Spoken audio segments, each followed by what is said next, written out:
সবাইকে welcome back to my channel.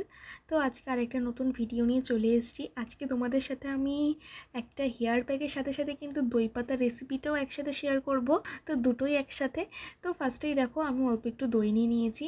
এটা দিয়ে আমি হেয়ার প্যাক বানাবো বলে আগেই তুলে রেখেছি, আর ভাঁড়ের মধ্যে যেটুকুনি দই ছিল সেটাই হাত দিয়ে আমি ভালো করে মাখিয়ে নিয়েছি। আর একদিকে আমি দুধটা উষ্ণ গরম করতে বসিয়ে দিয়েছিলাম। দুধটা হালকা গরম হয়ে এলে তোমরা একটু একটা আঙ্গুল চুবিয়ে দেখে নেবে যে সেটার মধ্যে হাতটা রাখতে পারছো কিনা।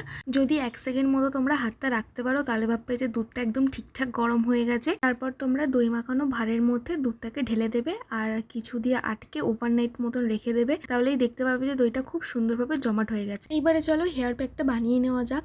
দইটা তো আগেই তুলে রেখেছিলাম, এবারে তার মধ্যে দিয়ে দেবো একটা ডিম।